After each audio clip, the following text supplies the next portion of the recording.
저는 오늘 이 시간 함께하는 믿음의 여행 시리즈 그 네 번째 시간으로 함께한 여행이라는 제목으로 주의 말씀 증거합니다.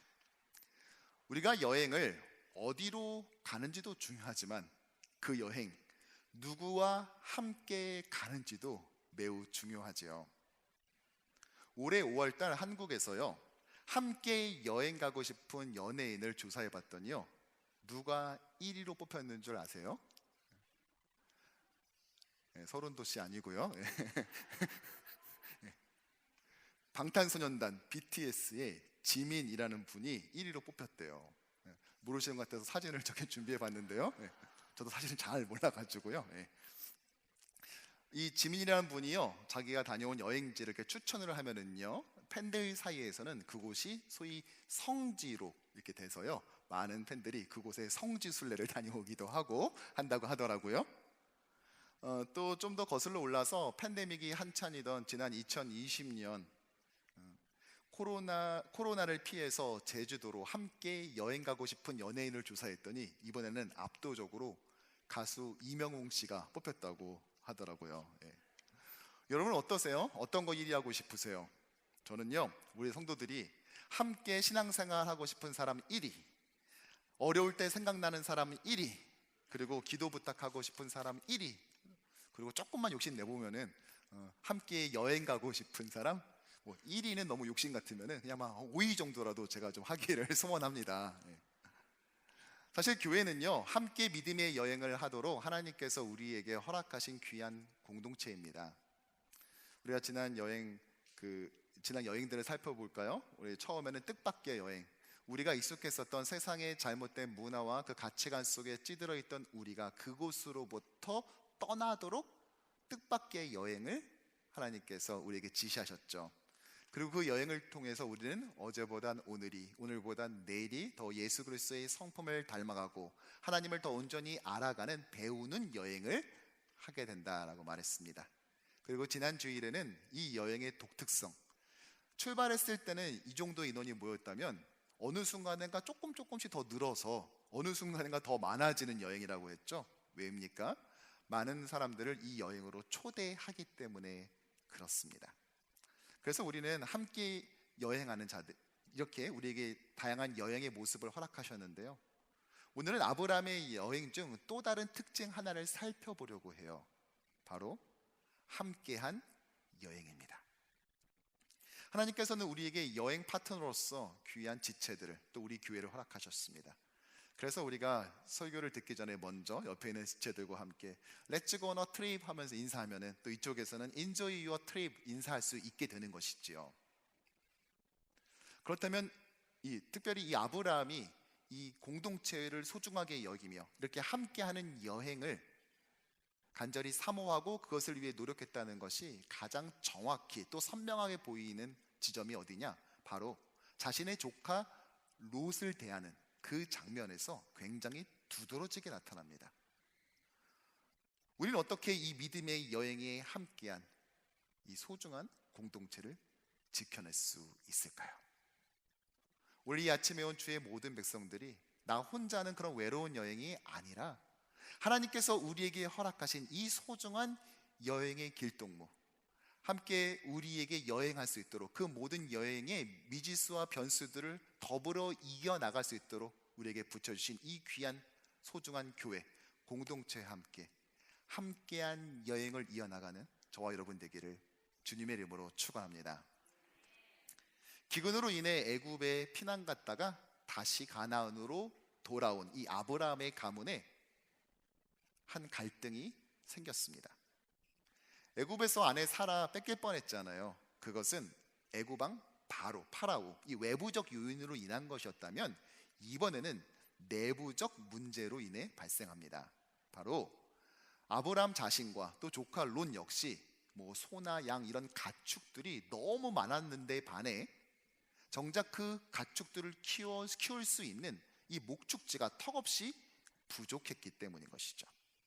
그래서 종들끼리 자꾸만 싸우는 거예요. 왜 애들 싸움, 어른 싸움 된다는 얘기 들어보셨죠? 이거 잘못했다간 삼촌하고 조카 사이가 완전히 벌어질 위기가 생기는 거죠. 자, 이때 아브라함이 제시했던 해법은 무엇이었을까요? 창세기 13장 8절과 9절은 이렇게 말하고 있어요. 아브라함이 롯에게 이르되 우리는 한 친족이 아니냐, 나나 너나 내 목자나 너 목자나 서로 다투게 하지 말자. 그러면서 내 앞에 온 땅이 있지 아니하냐, 나를 떠나가라. 내가 좌하면 나는 우하고 내가 우하면 나는 좌하리라. 무슨 말이에요? 아브라함은 다툼 대신 샬롬을 선택한 것이죠. 심지어 땅을 고를 수 있는 선택권도 조카에게 먼저 내밀었습니다. 그 결과 롯은 당시 풍요로웠던 이 소돔 땅으로 거주지를 옮기게 됩니다. 하지만 아브라함의 이런 공동체 사랑은 단순히 싸우지 않는 정도의 그런 소극적 수준에 머물러 있지 않았습니다. 아브라함이 이 함께하는 여행, 이 공동체를 지켜나가면서 여행하고자 하는 이 마음은요, 굉장히 적극적이고 강력했는데요. 먼저 롯을 구출하는 장면에서 목격돼요.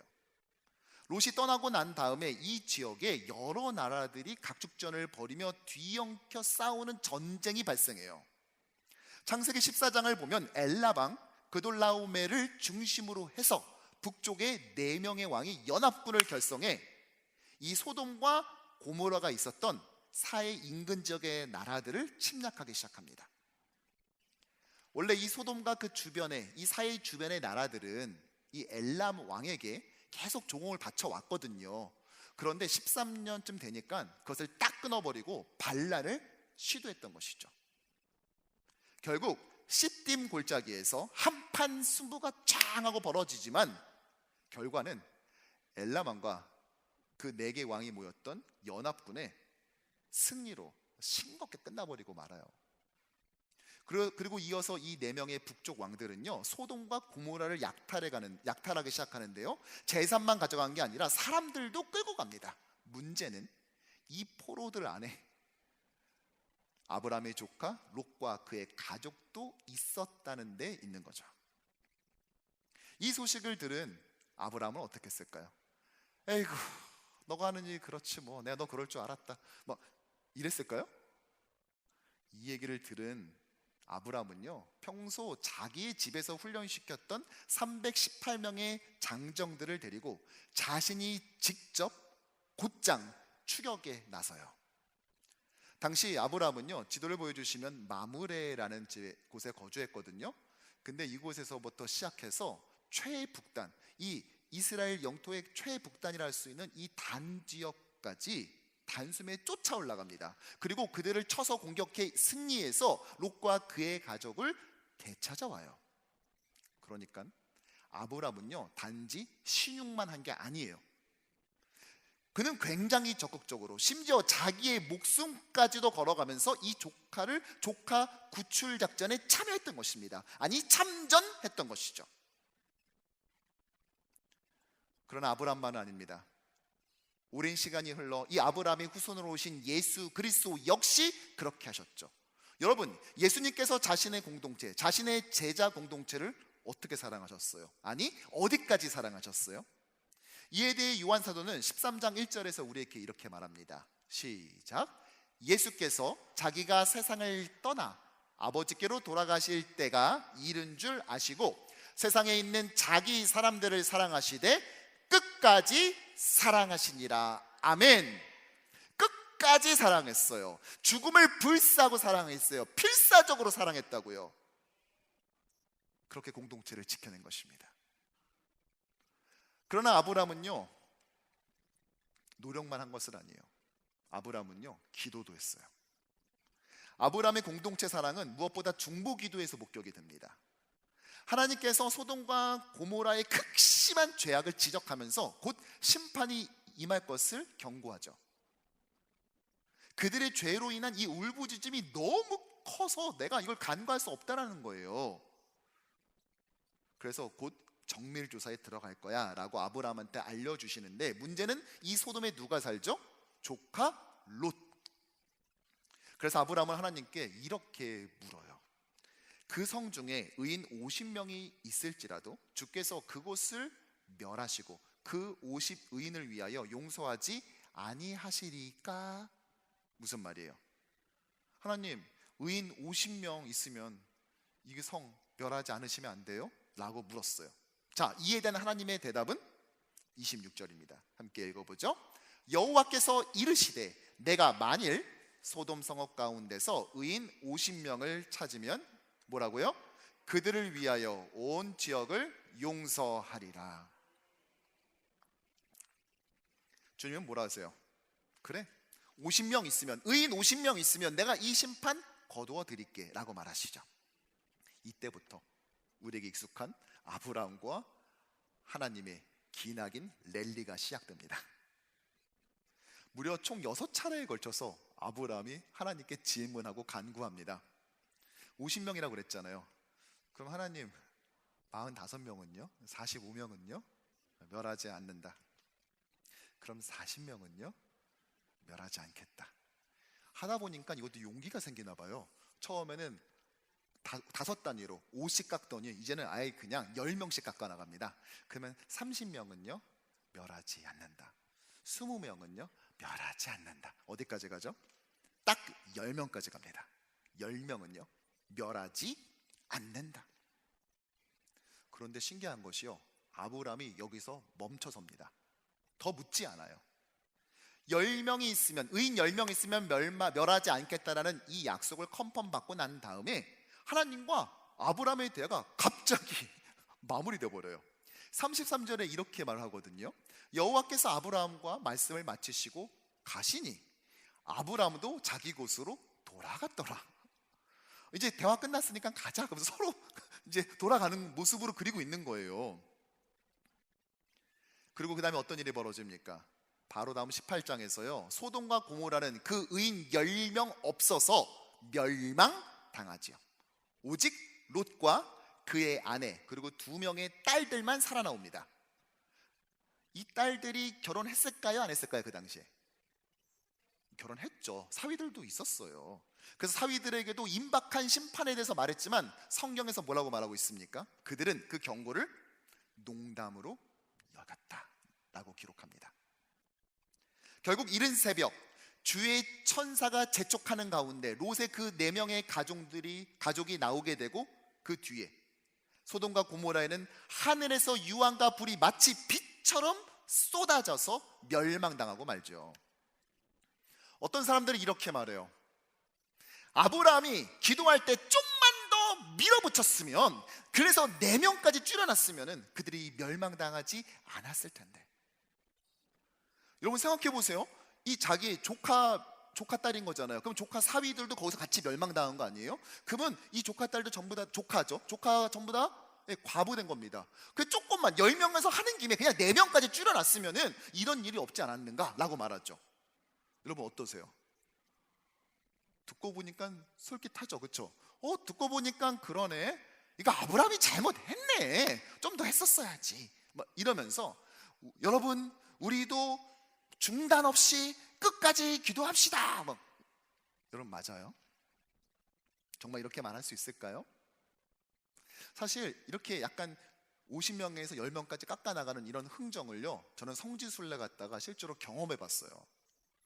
베들레헴인가 어디였던 걸로 기억이 나는데, 이제 저희 단체로 왔으니까 버스를 타려고 기다리고 있는데 어떤 그 장사하시는 분이, 현지 분이 이렇게 오시더니 이렇게 떠듬떠듬 영어로 뭐라 그러냐, 이 스카프가 원래는 80불에서 100불까지 파는데 그 자기는 한국 사람 좋아한다고 그러면서 특별히 한 장에 60불에 주겠다는 거예요.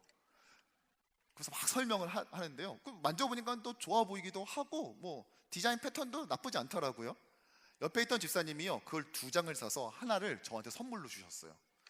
얼마나 고마운지 제가 집사님 저한테 감사합니다 받았는데, 이제 버스를 탔거든요. 그랬더니 이 사람이요, 같이 버스에 올라타더니 갑자기 그 스카프를 들고 한 장에 20불을 외치기 시작하는 거예요. 이 집사님 얼굴 표정 관리하시느라고 굉장히 힘들었어요. 저도 당황했고요. 그런데 떠나려고 봤더니 그 화장실에 갔다 오셨는지 한 분이 안 오신 거예요. 인원수 체크하고 이제 이동해야 되잖아요. 저기서 오시더라고. 이제 진짜 떠나려고 버스가 조금씩 움직이기 시작해요. 그랬더니 이분이 어떻게 하는 줄 아세요? 20불에 2장을 외쳤어요. 제가 방금 전까지 이 60불짜리 스카프를 듣고 있었을 때 이 스카프가 얼마나 보암직도 하고 아름답고 유들유들하고 촉감이 훌륭했는지 모르는데, 갑자기 두 장의 20불을 딱 듣고 난 다음에 이 스카프가 굉장히 평범해 보이는 놀라운 일을 경험하게 되더라고요. 그러면서 야, 어떻게 한 장에 60불이 10불까지, 그것도 몇 분이 채 되지도 않게 변하는가. 야, 역시 흥정의 이 도시구나 라는 것을 배웠는데요. 여러분, 아브라함도 그런 거예요. 하나님이 50불이니까 아니 40, 30, 10 더 이상은 못 줘, 뭐 이런 거예요 지금 이게요? 그럼 할 거면 그럼 4까지 가자, 한번 안 되면 말고 그냥 4명까지 한번 해보지 왜 하다가 멈춥니까? 아브라함은 왜 10명에서 의인 10명에서 멈춰섰습니까? 자신이 없었던 걸까요? 여러분, 유대인에게 있어서 10은요 일단 기본적으로 완전수죠, 그렇죠? 손가락 10개, 발가락 10개 있어야 될 것이 결핍 없이 다 있는 상태를 말하는 것입니다. 자연히 이것은요 사회를 구성하는 최소 단위로 여겨졌어요. 지금도 민얀이라는 단어가 있습니다. 민얀. 그것이 무엇이냐? 회당에서 이제 유대인들이 예배를 드리잖아요. 그러면 회당에서 예배를 시작할 수 있는 최소 정족수가 몇 명이냐? 바로 10명, 민얀입니다. 쉽게 말하면 회당 예배 드릴 때 그 안에 뭐가 있습니까? 모세의 율법, 토라를 담은 그 두루마리 성경이 있잖아요.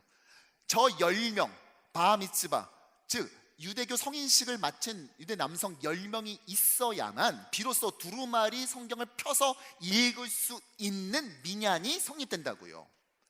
따라서 아브라함이 10명에서 멈춰섰던 것은 그가 게을렀거나 배짱이 부족했거나 영혼구에 대한 열망이 부족했기 때문이 아니라 이 성읍이 계속해서 성읍으로 존재하기 위해 반드시 필요했던 최소 인원이었다는 사실입니다.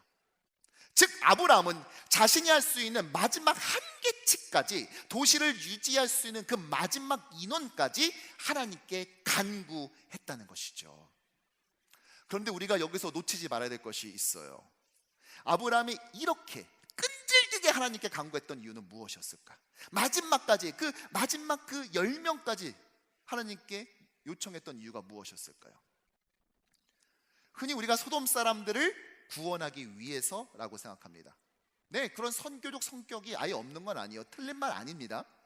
그런데 보다 직접적인 이유가 있습니다. 우리가 그걸 놓치지 말아야 돼요. 이 하나님과의 기나긴 랠리를 시작하기 전에, 이 기도를 시작하기 전에 아브라함이 먼저 하나님께 이렇게 말을 하죠. 23절의 말씀 시작. 아브라함이 가까이 나아가 이르되 주께서 의인을 악인과 함께 멸하려 하시나이까? 무슨 말이죠? 아니 하나님, 어떻게 악인을 심판하다가 옆에 있던 악인까지 다치게 됩니까? 어떻게 함께 멸망당합니까? 이게 말이 돼요? 라고 말했다는 거예요. 자, 여러분, 중요한 것은 여기서 의인은 누굴 말할까요? 그렇죠, 조카 롯과 그의 가족을 말하는 거예요. 아브라함은요 25절에 또다시 이렇게 말합니다. 의인을 악인과 함께 죽이심은 부당하오며 의인과 악인을 같이 하심도 부당하나이다. 세상을 심판하시는 이가 정의를 행하실 것이 아니니까. 하나님은 정의의 하나님이시잖아요. 공의의 하나님이시잖아요. 근데 어떻게 악인 때문에 의인이 함께 딸려갑니까? 그 어떻게 함께 멸망당할 수 있습니까? 이렇게 간구했다는 거예요. 여러분, 그러니까 아브라함은요 악인이 심판받는 것을 막으려 했던 것이 아니라 의인이 함께 휩쓸려 멸망당하는 것을 막으려 했던 것입니다. 즉 아브라함의 중보기도는 선교적이기 이전에 먼저 공동체적이라고요. 이 공동체를 지켜내려는 필사적인 노력이었다는 것입니다. 여러분, 이렇게 의인들이 모여서 만들어진 공동체가 있죠. 무엇이죠? 네, 교회입니다. 그렇다고 해서 이게 막 우리가 엄청 막 정의롭고 순결하고 막 훌륭하다 이런 말이 아니라, 네, 우리는 여전히 실수하죠. 잘못합니다. 그럼에도 불구하고 예수 그리스도의 십자가 구원으로 말미암아 의롭다고 칭해지는 그 칭의의 은혜를 입은 자의 모임이 바로 교회라는 것입니다. 그리고 우리는 이 교회를 필사적으로 지키고 또 교회를 위해서 필사적으로 기도하는 자들이 되어야 된다고요. 소중히 여겨야 됩니다. 그럼에도 불구하고 참 안타까운 것은 때로는 우리 귀에 그렇지 않는 사실들이 들려올 때가 있다는 거죠. 가령 재직회나 뭐 공동회나 뭐 선교부 무슨 모임 뭐 이런 거 하는데 막 거기서 막 갈등이 들려오고 막 어려움이 발생한다는 겁니다. 여러분, 주일 예배뿐만이 아니라 그것이 당회이던 재직회이던 공동회이던 구역이든지 간에 은혜로운 교회는요, 이 모든 것들이 다 은혜롭게 진행되는 것이 바로 진정한 건강한 교회일 줄로 믿습니다. 제가 약속 하나 할게요. 이제 우리 교회도 이제 좀 있으면 재직회 공동회를 하는데, 이번 공동회는요, 지금까지 우리 뉴욕 효신장로교회가 경험했던 그 어떤 공동회보다 가장 은혜 충만한 시간이 될 줄로 믿습니다. 여러분, 어떤 분이 그런 말을 하더라고요. 우리 교회는 너무 좋아요. 왜 좋아요? 너무 건강한 교회요. 어떻게 건강합니까? 좀 배우고 싶어서 여쭤봤더니 우리는 공동회하고 재직회 할 때 평화롭게 넘어간대요. 뭐 이렇게 조용히 넘어간대요. 제가 그 얘기를 듣는데요, 너무 가슴이 아팠어요. 여러분, 주의 칭의 은혜를 받은 자들이 모였어요. 그리고 주의 은혜를 감사하면서 함께 우리가 교회를 함께 섬기려고 막 모여서 우리가 같이 모여서 이렇게 옷처럼 모였는데, 그 시간 들여서 모였는데 결국 목표가 뭐냐면 조용한 거예요. 그냥 아무 일 없이 넘어가는 게 우리의 인생의 목표라는 거예요. 여러분, 여러분들의 자녀가 야, 너는 인생의 목표가 뭐냐? 손주하고 자녀들한테 물어봤더니 한다는 이야기가 저는요 그냥 무탈하게 지내면서 내일 아침에 눈 잘 뜨고 그냥 숨 잘 쉬면서 그렇게 지냈으면 좋겠어요. 4학년, 5학년 이런 아이들이 여러분들 그렇게 말한다면, 그걸 인생의 목표로 한다면 여러분 서글프지 않을까요? 우리의 목표는 그게 아니에요, 여러분들. 하나님께서 우리 교회에 베풀으신 그 은혜가 얼마나 감사한지 하나님을 찬양하고, 또 새로운 한 해 하나님께서 우리를 어떻게 이끌으실지 막 기대감에 부풀어서 막 바로 그 다음 여행을 또다시 떠났으면 좋겠다, 막 이런 감격이 충만한 것, 그것이 바로 우리 교회의 모든 모임이 될 줄로 믿습니다. 목표가 같아야 돼요. 우리 뉴욕 효신장로교의 목표가 무엇이라고 그랬습니까? 예수 그리스도의 성품을 담는 교회, 예수의 인격을 닮아가려고 치열하게 노력하는 교회, 그것이 바로 우리 교회가 나아가야 될 궁극적 목표예요. 예수의 성품을 담는 재직회, 예수의 인격을 담아내는, 그것을 눈으로 볼 수 있는 공동회, 정말 예수의 인격을 담기 위해서 서로 같이 막 격려하고 위로하는 그런 구역 모임, 그것이 바로 우리 교회의 모습이라고요. 한 가지 예를 들어볼까요? 여러분, 새로운 우리가 이제 지난 1년 동안, 제가 위모 1년 동안 정말 하나님께서 성도 여러분들의 많은 그 눈물의 기도를 들어주셔서 정말로 많은 성도님들이 수적으로 증가했어요.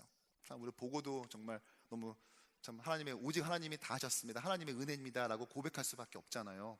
그런데요, 새로운 사람들 오면 다 좋을 것 같죠? 아니요, 딱 본인이 불편하기 전까지만 좁습니다. 뭔가 내가 불편해지는 것 같은데 싶으면은요 달라지는 경우가 있어요. 여러분, 잊지 말아야 될 것이, 그런 생각 들 때 혹시라도 들면은 잊지 말아야 될 것이 뭐냐? 나 역시 누군가에게 새가족이라는 사실입니다. 현재 우리 교회 주일 예배에 창립 멤버 12분이 참석하고 계세요. 그분들이 보실 때는요, 우리 모두는요 새가족이에요. 아니 근데 새가족의 기준을 내가 등록한 걸 기준으로 해서 내 이유는 새가족이고 그저는 아니다라고 나누는 것이, 아니 어떻게 자기가 시간의 기준이 될 수가 있어요? 말이 안 되죠.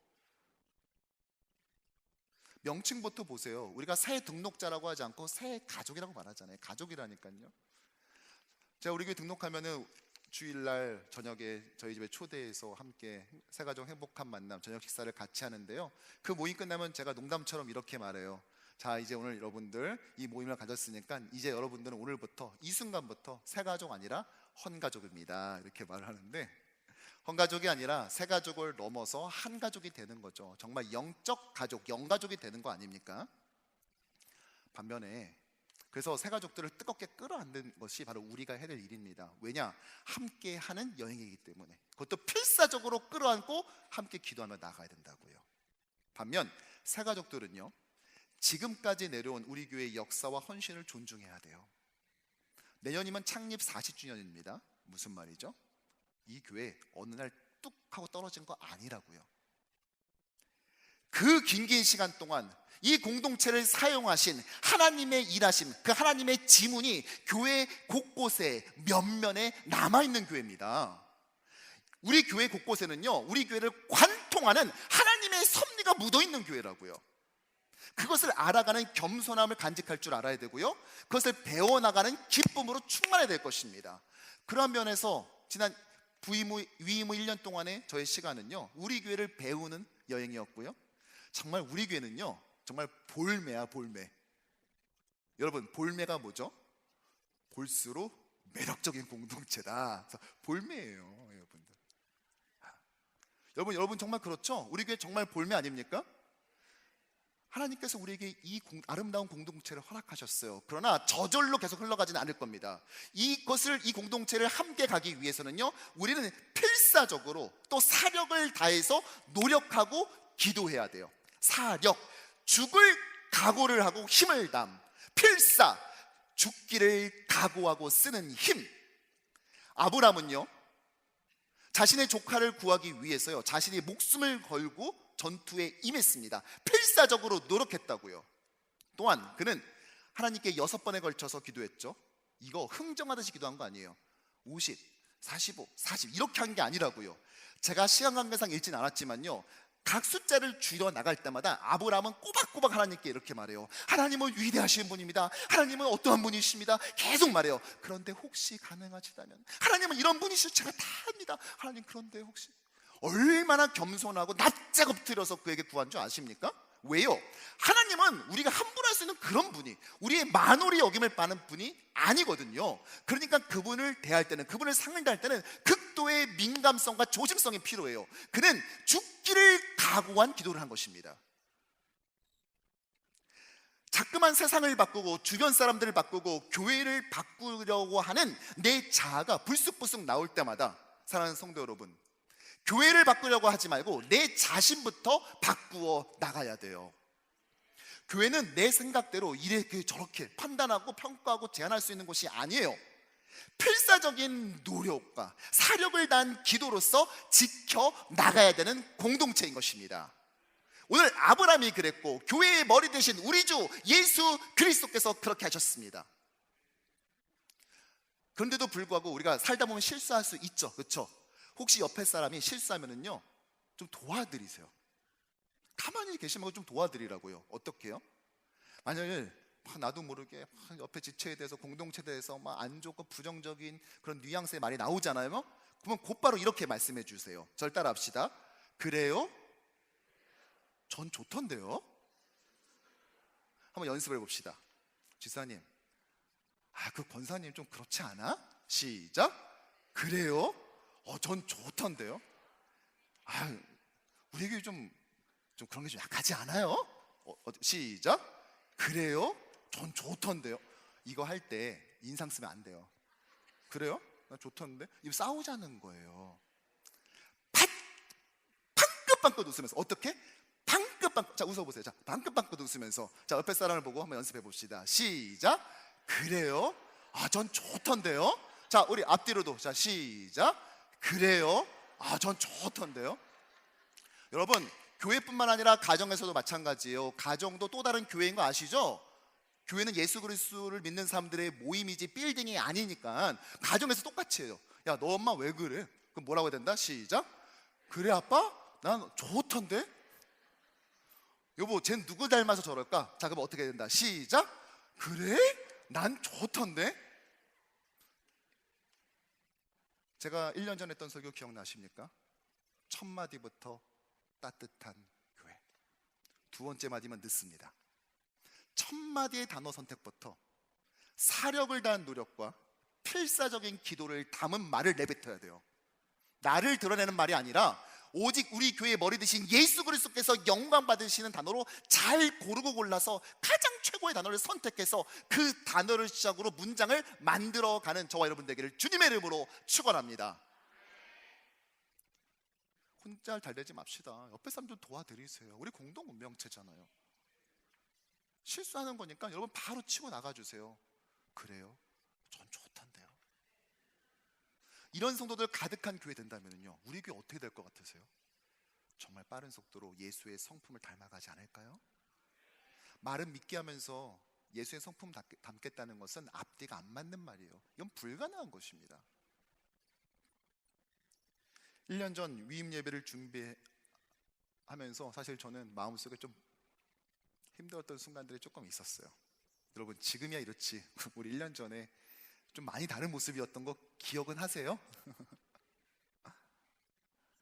성도들도 많지 않고 무엇보다 일할 수 있는 분이 충분하지 않은 상태에서 위임 예배를, 그것도 부임한 지 불과 3주 만에 해야 되는 상황 가운데서 이게 얼마나 저한테 힘들었는지 몰라요. 이게 목회자들 사이에서는요, 위임 예배를 시집 간다고 하거든요. 담임 목사 가는 걸 시집 간다고. 목사 열심히 하니까 좋은데 시집 갈 거야 우리가 이렇게 말을 격려를 하거든요. 그러면 결혼식이잖아, 위임 예배는. 근데 제가 뭐 아파트 몇 채 사줘야 내가 시집 가겠다 이런 말이 아니라, 그래도 여자로 태어났으면 결혼식만큼은 좀 그래도, 그쵸? 뭔가 좀 이렇게 좀 여자분들 아시죠? 좀 도와주세요. 예. 여러분 그렇잖아요. 여자로 태어나서 결혼식만큼은 좀 기대하는 게 있잖아요. 저도 그래도 좀 이 위임 예배가 뭐 이렇게 좀 잘 준비됐으면 좋겠는데, 또 현실은 또 그렇지 않으니까 이게 마음속에, 장로님들하고 굉장히 많이 그때 도와주셨지만 또 그것만으로 다 채워지지 않는 한계가 있었기 때문에 좀 마음이 힘들었어요. 좀 낙심도 솔직히 됐어요. 이제 내일이면 주일 되고 위임 예배가 됩니다. 한국에서는 부모님 오셨고, LA에서는 제가 이전에 섬겼었던 교회 담임 목사님 부부 오시고, 장로님들 3분이나 이렇게 오셔서 당연들 거의 대부분이 다 축하로 오시는데, 손님을 맞이해야 되는데 이걸 어떻게 준비해야 될지 막막한 거예요. 좀 낙심이 되려고 하는데 하나님께서 그때 저에게 사력을 다한 노력으로 교회를 지켜나가는 분들을 제 눈에 보여주셨어요. 신비한 걸 보여준 게 아니라 정말 제 눈으로 목격하게 하셨어요. 바로 저분이에요. 토요일이 됐는데 한 여자분이 딱 오시더니요, 뭐 주섬주섬 뭘 꺼내요. 봤더니 뭐 스프레이 같은 세제랑 그 다음에 손걸레를 꺼내더라고요. 그리고 마스크를 쓰더니 본당 1층, 로비 1층에서 지하 친교실로 내려가는 그 계단을 손으로 닦고 있더라고요. 손으로 계단 하나하나를, 그 긴 계단을 하나씩 다 닦고 있는 거예요. 계단을 닦고 나니까 옆에 또 벽면을 또 닦아 나가시더라고요. 그리고 어저께 저분이 토요 새벽 예배 오셨길래 제가 마침 물어봤어요. 집사님, 1년 전에 집사님 위임 예배 앞두고 계단 청소했던 거 기억나요? 왜 그렇게 하셨어요? 여쭤봤더니 내일이면 우리 교회 손님들 오신다는데 자기가 이 상태로는 도저히 안 되겠대요. 그래가지고 죄송하지만 교회에 여쭤보지도 않고 그냥 자기 혼자 와서 저렇게 하고 갔다는 거예요. 저분만 있었던 것이 아니에요. 저분도 있었습니다. 저 남자분.